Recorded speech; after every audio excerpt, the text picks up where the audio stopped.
오늘 우리에게 주신 하나님 말씀, 신약 성경 고린도전서 7장 25절부터 35절까지 말씀입니다.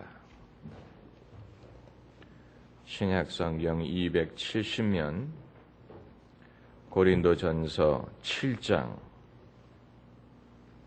25절부터 35절까지 우리 함께 읽으십시다.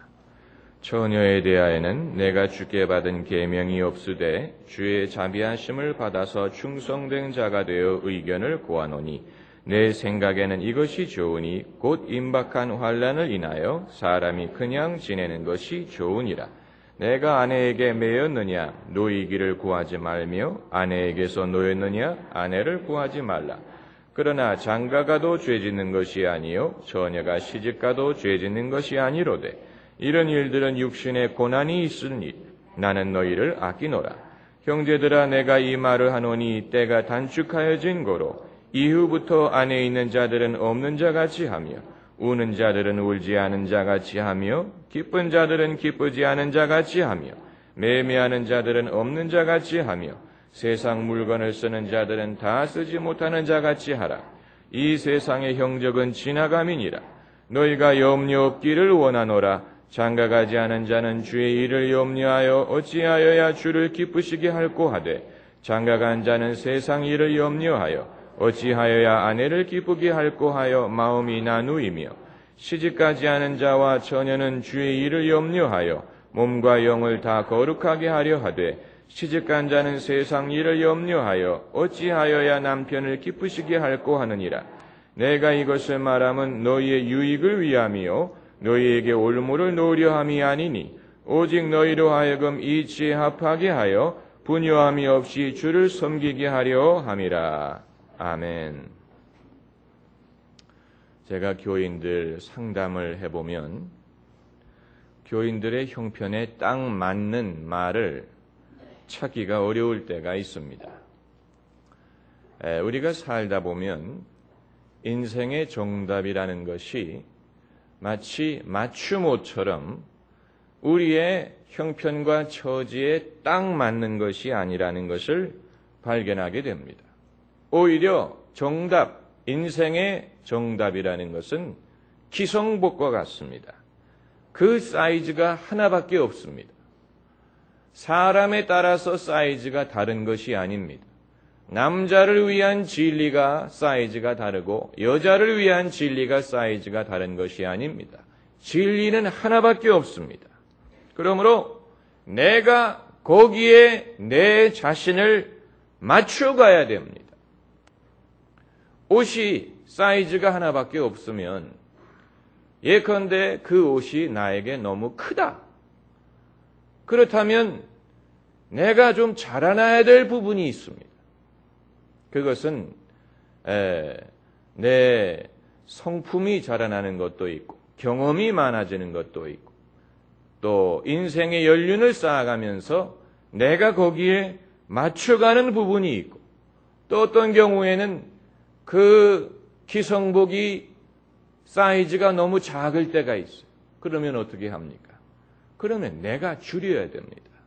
허리를 줄이고 체중을 줄이고 내가 너무 많은 것을 가지려고 하고 내가 뭐가 너무 많은 거 염려가 많고 또 교만이 많고 뭐 가진 것이 많고 욕심이 많고 이런 것을 덜어버려야 비로소 그 옷에 내 자신을 맞춰갈 수가 있습니다. 그런데 허리가 작다. 그러면 허리살을 빼면 되지만 팔이 너무 길다. 그렇다고 해서 내 팔이 자라나지 않을 수도 있습니다. 이것은 무엇을 보여주는고 하니 진리를 더 잘 실천할 수 있는 사람이 있고 실천하기가 어려운 사람이 있더라는 것.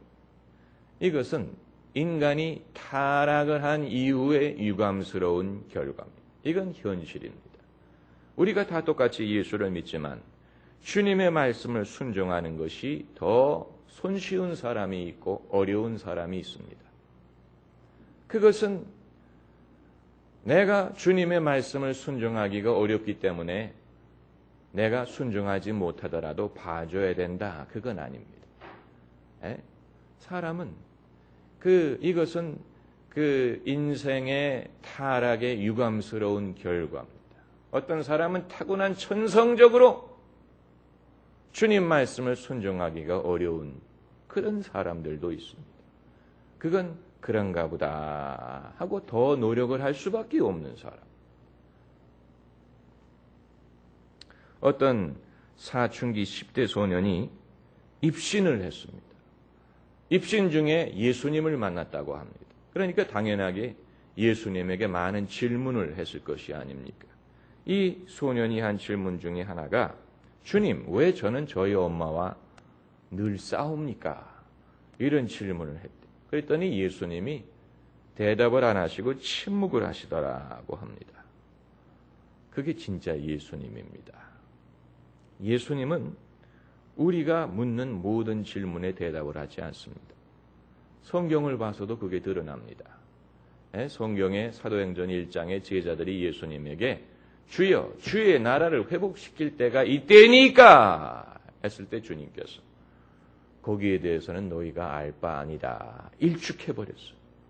한 번은 어떤 사람이 와서 주여, 내 형제로 하여금 유산을 나와 나누게 하옵소서 했더니 예수님이 누가 나를 너희의 재물 나누는 재판관으로 세웠느냐 하고 그 요청을 아예 일축해버렸습니다. 그러면 엄마와 늘 싸운다는 소년은 어떻게 하라는 말입니까? 적어도 이 소년이 이 문제에 대해서 예수님께 여쭤봤다는 사실이 소망적이에요. 주님께 여쭤볼 용의가 있는 사람은 그것을 해결할 능력도 있는 사람이라는 뜻입니다. 묻지 않는 게 문제지요. 그러니까 이 소년이 이제 좀 철이 들고 엄마의 입장을 좀 이해를 할 줄 알고 그리고 조금만 있으면 대학교 가기 위해서 집을 떠나게 됩니다. 그때 가면 싸우고 싶어도 싸울 시간이 없습니다. 이런 많은 인생의 문제들은 상대적인 것입니다. 다시 말하면 상황에 따라서 시기에 따라서 장소에 따라서 우리의 삶의 어떤 입장에 따라서 얼마든지 변화가 가능한 일들이 많습니다. 그런 것들은 시간이 되면 저절로 해결되는 부분들이 많이 있습니다. 그걸 우리가 알아야 됩니다. 여러분, 인생의 문제는 다양하고 종류가 많지만 그 문제를 해결할 수 있는 원리는 몇 가지로 집약이 됩니다. 사람의 문제는 사람이 종류가 많은 것처럼 문제도 많아요. 다양합니다. 그러나 그 모든 문제들을 해결할 수 있는 하나님의 말씀의 원리는 소수로 집약이 됩니다. 예컨대 내 이웃과 화목하라라든가 남에게 대접을 받고자 하는 대로 너도 남에게 남을 대접하라라든가 내 부모를 주 안에서 공경하라라든가 남편들이여 아내를 사랑하라라든가 아내들이여 남편을 복종하라라든가 너희는 먼저 그의 나라와 그의 의를 구하라라든가 좁은 문으로 들어가길 힘쓰라라든가 누구든지 하나님 나라에서 크고자 하는 자는 모든 사람의 종이 되어야 한다라든가 사랑은 오래 참는다라든가 이것이 전부 다 주님께서 우리에게 주신 보편적인 원리입니다. 이 원리를 가지고 우리의 삶에 적용을 해서 내 상황에서 가장 바른 길이 무엇인가를 우리가 결정해야 됩니다.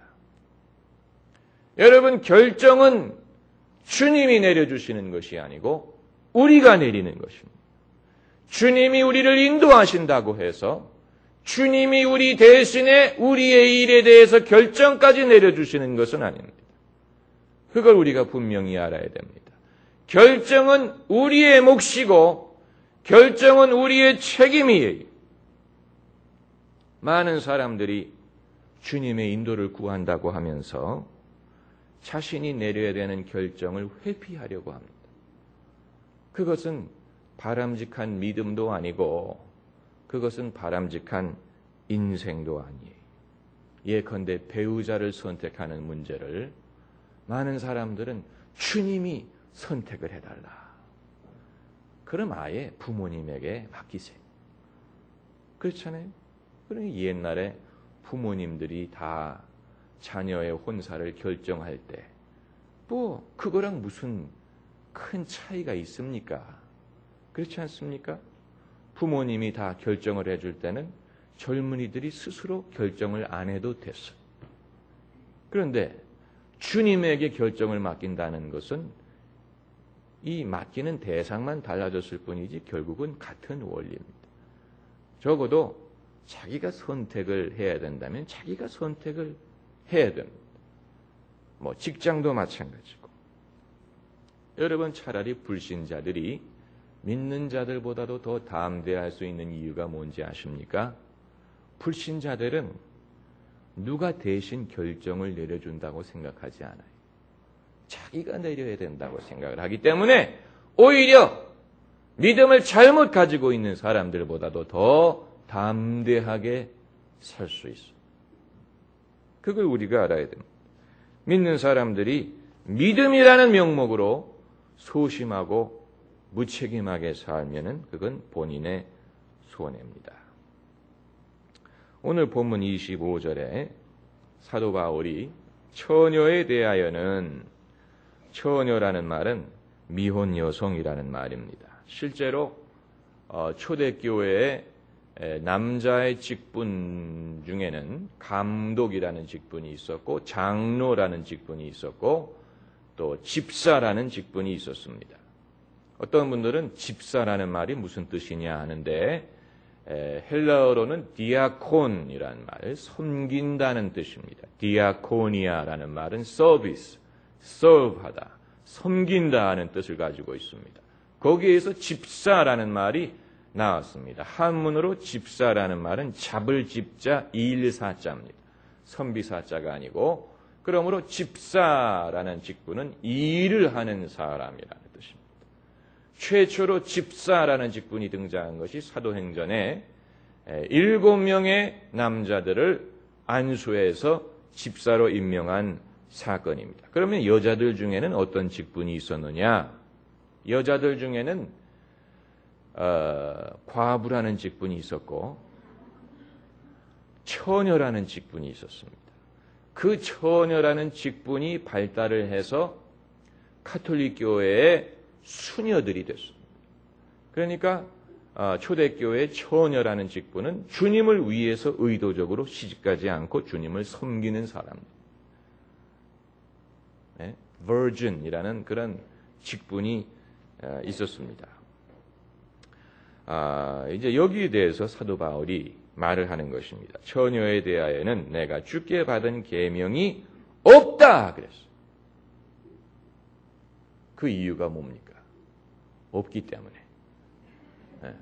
주님께서 사사건건 관여하시는 것이 아닙니다.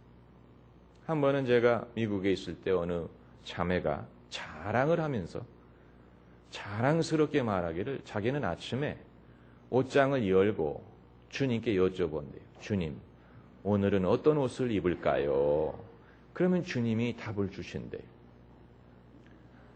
그것은 주님을 의상 코디네이터로 전락시키는 것입니다. 그것이 보여주는 것은 이 여성이 의상에 감각이 없던가? 아니면 입을 옷이 너무 많던가? 입을 옷이 하나밖에 없는 사람은 그런 질문을 하지 않습니다. 주님, 오늘은 어떤 옷을 입을까요?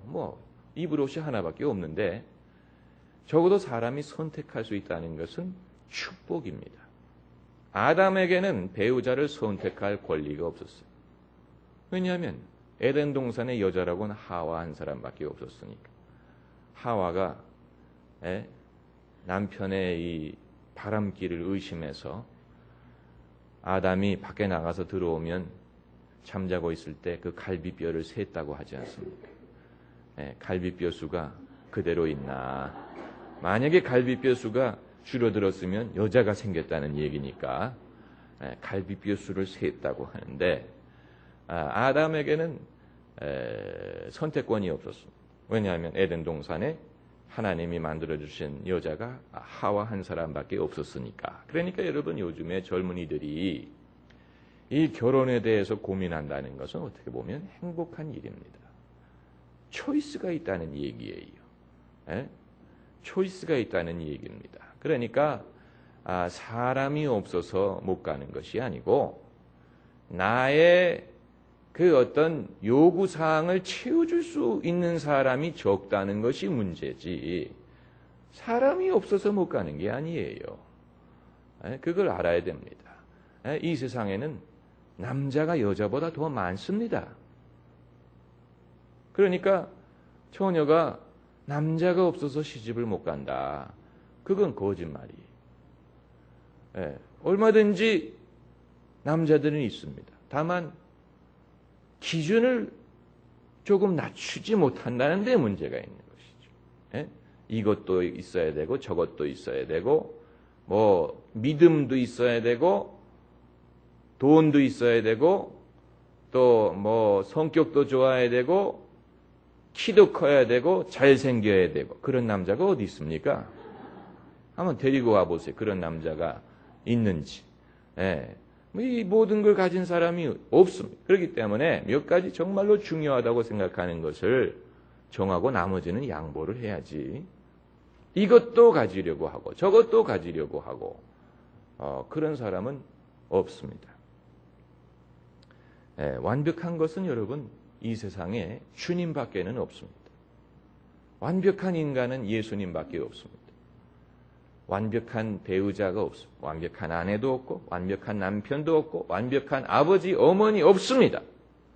완벽한 며느리도 없고 완벽한 시어머니도 없습니다.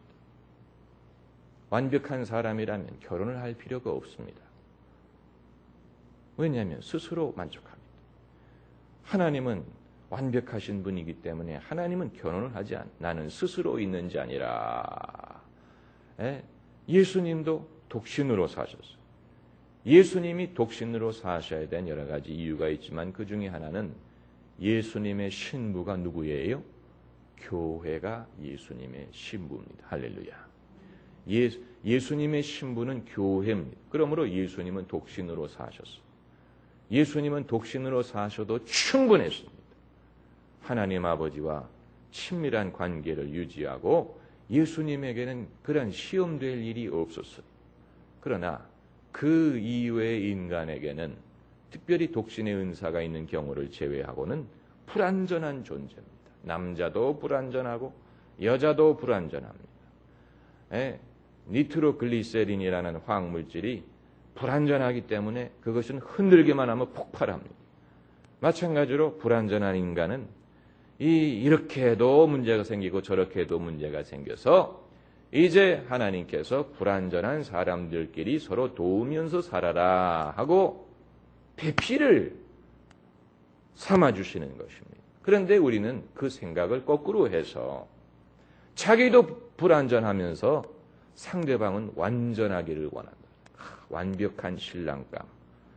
완벽하면 그 남자가 왜 장가를 오려고 하겠습니까? 그렇잖아요.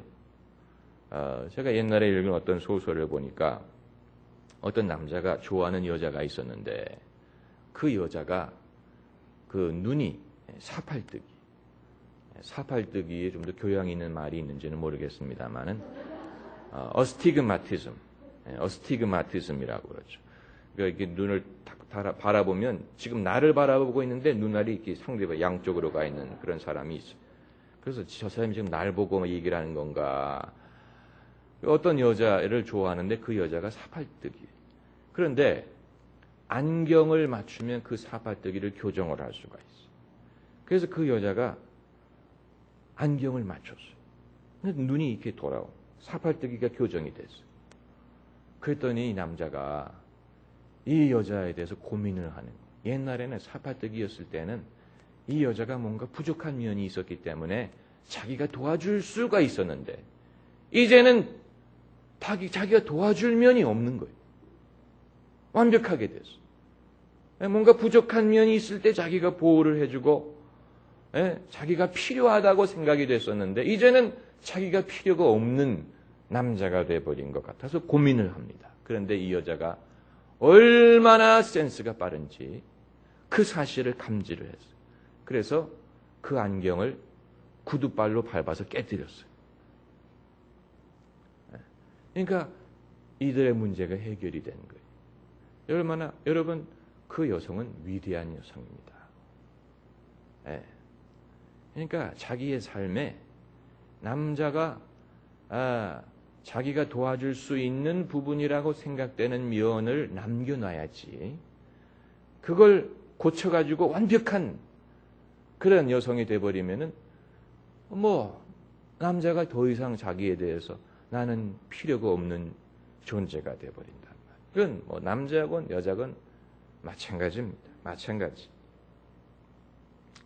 오늘 본문 25절에 처녀에 대하여는 내가 주께 받은 계명이 없으되, 사도 바울도 하나님께서 모든 대답을 주신 것이 아닙니다.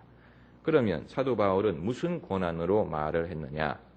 주의 자비하심을 받아서 충성된 자가 되어 의견을 고하노라. 한번 따라해 보세요. 의견. 이것은 주님이 주시는 명령이 아니고 사도 바울이 충성된 종으로서 자기의 의견을 말하는 것입니다. 그러나 사도 바울이 하나님의 은혜를 받고 하나님의 지혜를 받은 사람이기 때문에 의견이기는 하지만 그럼에도 사람들이 귀담아 들을 만한 의견이에요. 이처럼 우리의 삶에도 주님이 직접적으로 이것을 해라, 저것을 하지 말라 이렇게 명령을 하시지는 않더라도 하나님이 주신 은혜와 지혜로서 우리가 스스로 결정을 내릴 수 있는 능력이 있습니다. 이것을 우리가 알아야 됩니다. 사사건건 주님께서 이렇게 해라 저렇게 해라 하시는 것이 아니에요. 어떤 일은 네가 결정해라. 내가 너에게 충분히 합리적이고 바른 결정을 내릴 수 있는 지혜를 주어노라. 그러므로 우리에게 이러한 일을 이제 맡기십니다. 바울이 여기에 대해서 하는 말이 26절에 내 생각에는 이것이 좋으니 하면서 이제 곧 임박한 환난을 인하여 사람이 그냥 지내는 것이 좋으니라. 이 말은 무슨 말이냐면은 독신을 말합니다. 사도 바울은 독신주의자였습니다.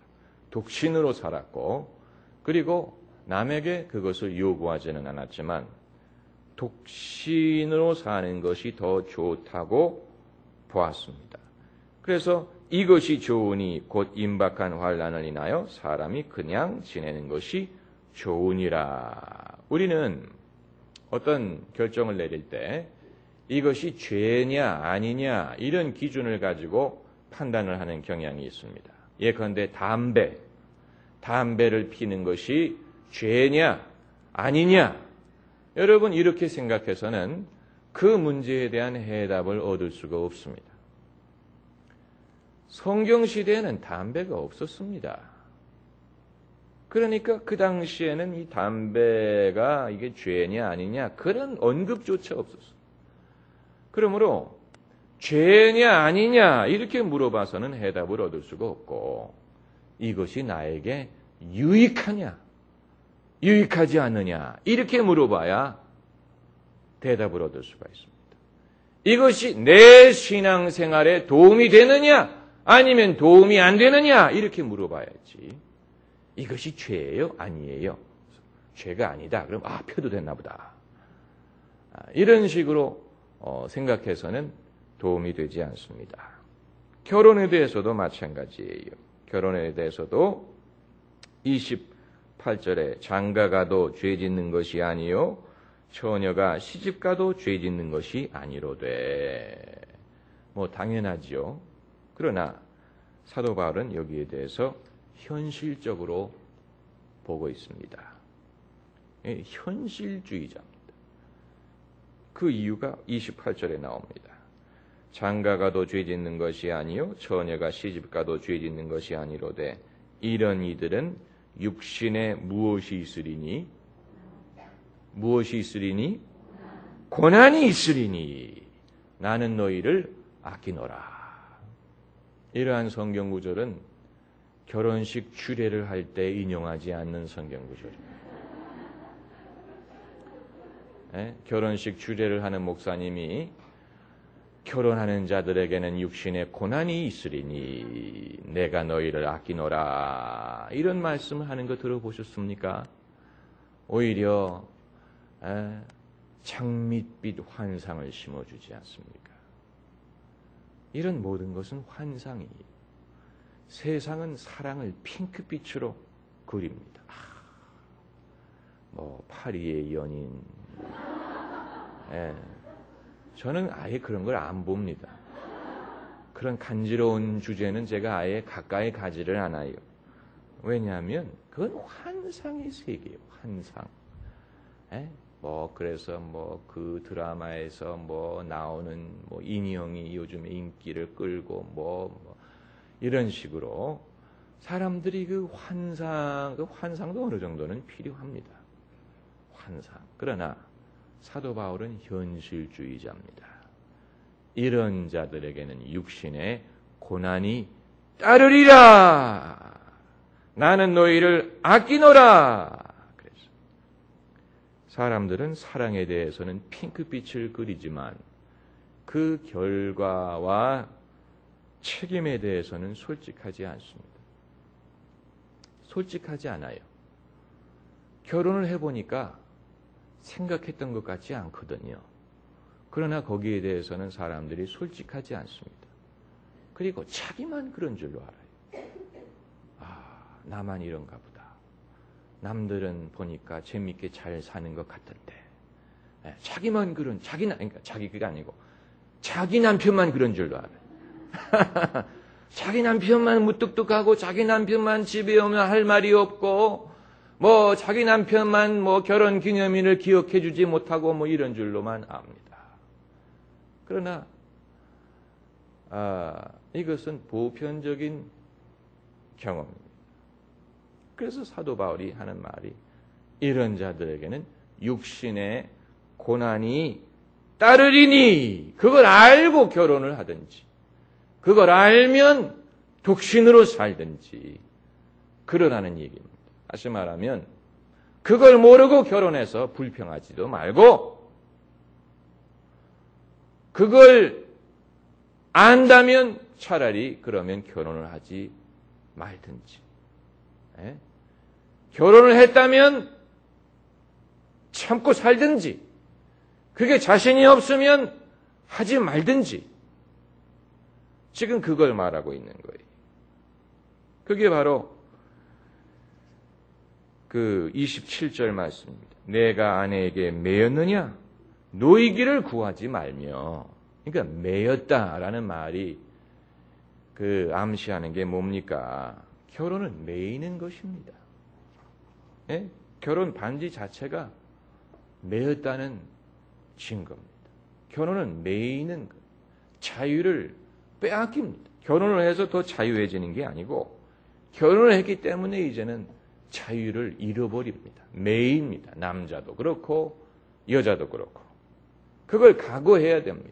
그런데 만약에 남편이 결혼을 했는데 결혼의 어떤 부자유함으로부터 자유해지기를 원한다. 그러려면 결혼을 하지 말았어야죠. 그러므로 아내에게 매였느냐 노이기를 구하지 말며 아내에게서 노였느냐 아내를 구하지 말라. 어떻게 보면 우리가 측은하다고 생각을 하는 사람들이 더 자유한지도 모르는 일입니다. 우리는 측은하다고 어떻게 살까 측은하게 보는데 사실은 본인이 우리를 측은하게 볼 수도 있습니다.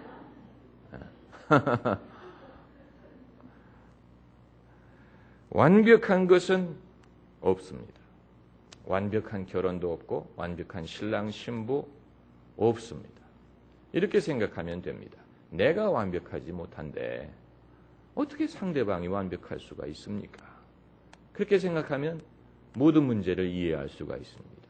나 같은 사람도 결혼을 했는데 내가 왜 남에게 내가 없는 것을 요구를 하겠는가?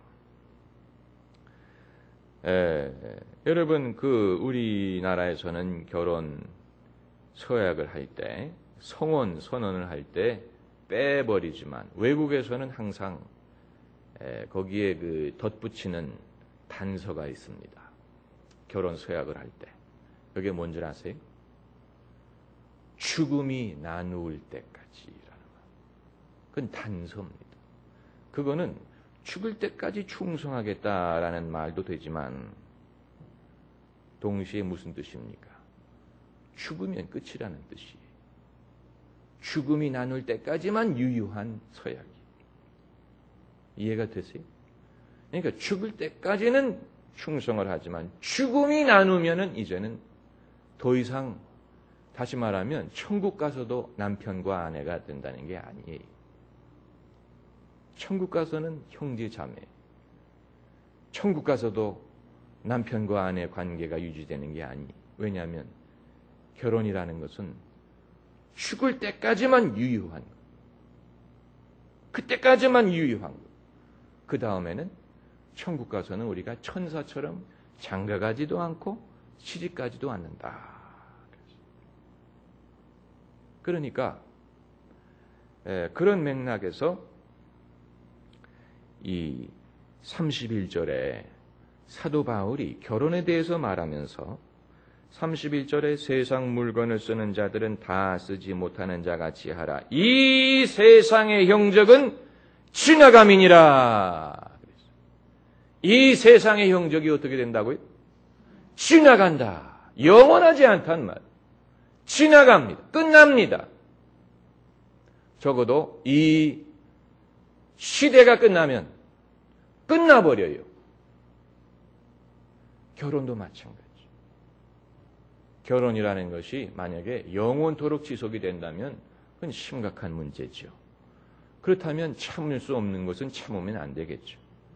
그러나 이 세상의 형적이 지나간 것 같이 결혼도 잠시 세상에 내가 살면서 잠시 사는 동안에 유효한 것이기 때문에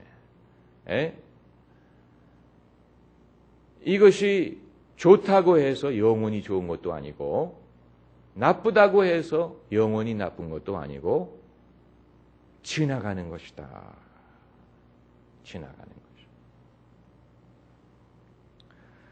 것이다. 그렇기 때문에 여기에 대해서 너무 염려할 필요가 없다는 것입니다. 30절에 우는 자들은 울지 않는 자같이 하며 기쁜 자들은 기쁘지 않은 자같이 하며, 그건 염세주의를 말하는 것이 아니고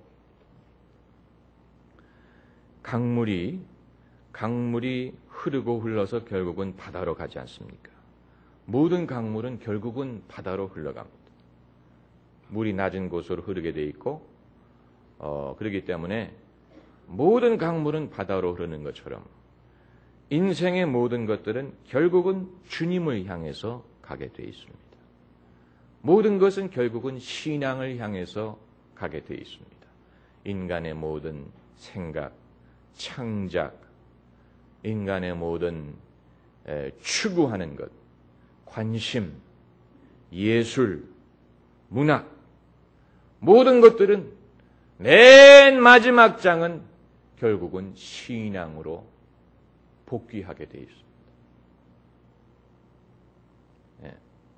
왜냐하면 사람은 무엇을 누리고 살든 자신의 인생의 마지막을 맞이하게 되면서는 영혼을 생각하게 되고 그리고 내세를 생각하게 되고 하나님을 생각하게 되고 심판을 생각할 수밖에 없습니다. 그러므로 모든 것들은 결국은 신앙을 향해서 흘러갈 수밖에 없어요. 그렇기 때문에 하나님 나라는 승리할 수밖에 없는 거예요.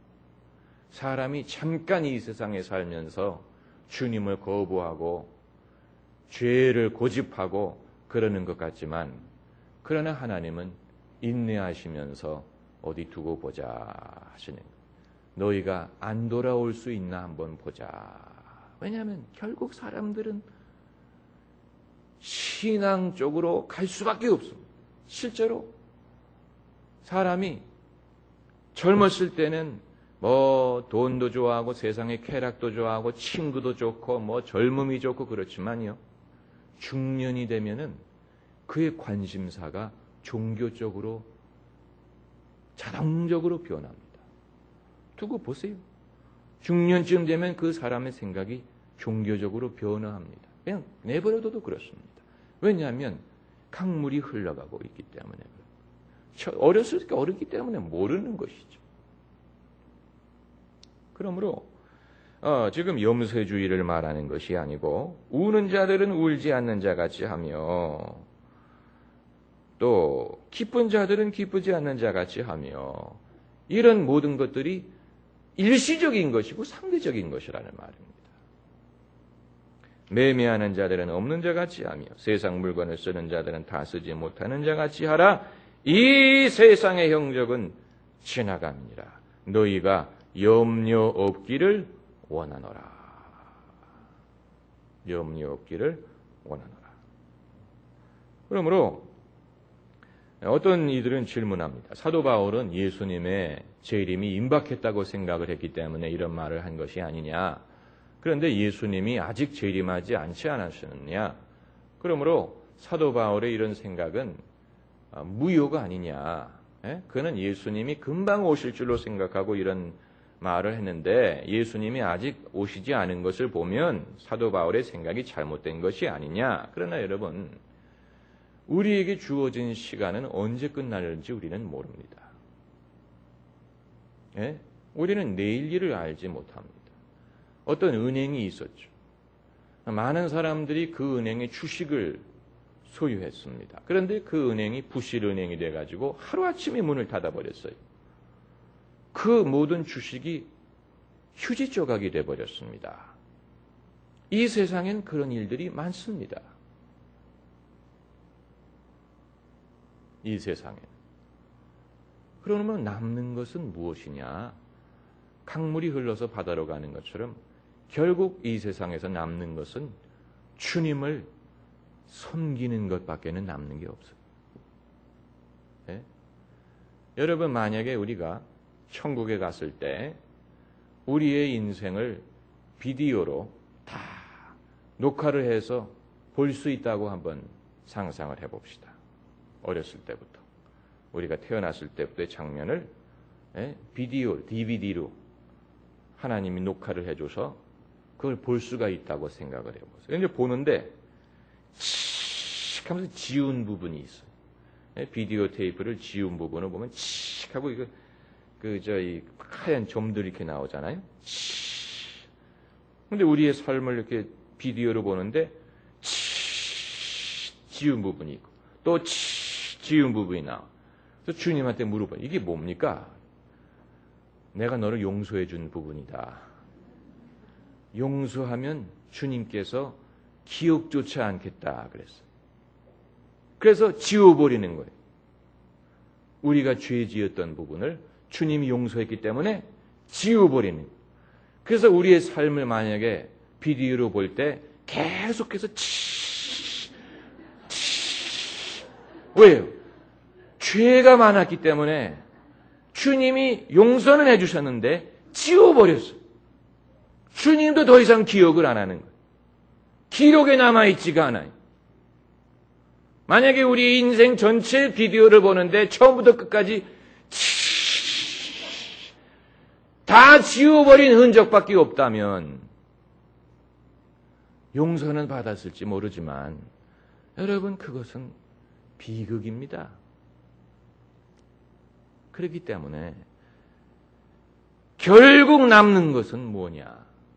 주님에게 투자하고 하늘나라에 투자하고 주님을 섬기고 순종한 것만이 남아요. 나머지 것들은 이 세상 것들은 지나간다. 지나간다. 좋은 것도 지나가고 슬픈 것도 지나가요. 그렇다면 슬픈 것에 대해서 낙심할 필요도 없고 좋은 것에 대해서 너무 좋아해서도 안 됩니다.